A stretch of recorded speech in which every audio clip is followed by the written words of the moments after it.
వారి 7-8 సంవత్సరాల వయస్సులో గురుకులంలో ఉన్నప్పుడు ఒక విచిత్రమైన సంఘటన జరిగింది. మనలో చాలామందికి తెలుసు. ఏమిటంటే ఒకరోజు ఒక పేదరాలి ఇంటికి వెళ్ళి భవతి భిక్షాం దేహి అని అడిగారు. ద్వాదశి పారణ చేయాల్సిన సమయం అన్నమాట. ఆ తల్లికి ఇంట్లో ఏమీ లేదు అసలు పెట్టడానికి. దాంతో చూసి అయ్యో వచ్చిన వాళ్ళని అతిథిని ఊరికే పంపించకూడదు అని ఒక మాగిపోయిన ఉసిరికాయ ఉంటే ఆ ఉసిరికాయ ఇచ్చింది. అంతటి పేదరికం, బట్టలు అవన్నీ కూడా చిరిగిపోయినాయి.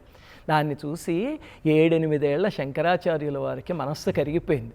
వెంటనే లక్ష్మీదేవిని ప్రార్థించి అమ్మా నువ్వు కిందకి దిగిరా అని అడిగారు.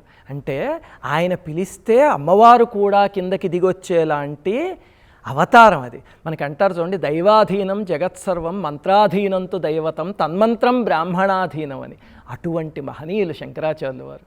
అయితే లక్ష్మీదేవి వచ్చి నాయన నువ్వు పిలిచావు బాగానే ఉంది, కానీ విదితం తవ వత్సహృదయం కృతమేభిర్ నా పురా భవేత్ శుభం అని చెప్పేశారు. అంటే ఈ కుటుంబంలో వాళ్ళు పూర్వజన్మలో పెట్టి పుట్టలేదు, అందువల్ల వాళ్ళకి ఇవ్వడానికి కుదరదు అని. అప్పుడు ఆయన కనకధారా స్తోత్రాన్ని అప్పటికప్పుడు ఆశువుగా చదివేసరికి అమ్మవారు పొంగిపోయి అయ్యో నా బిడ్డ పిలిచాడు, వాళ్ళ కర్మ దుష్కర్మ మొత్తాన్ని తీసేస్తాను అని చెప్పి తీసేసి అప్పటికప్పుడు ఆకాశంలోంచి 1:48 పాటు కనకధార కురిపించారు, బంగారపు ఉసిరికాయలు.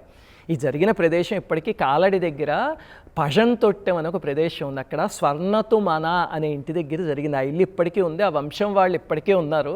వాళ్ళని ఆ ఇంటిని కూడా మనం చూడొచ్చు. చాలా అద్భుతమైన సంఘటన ఇది.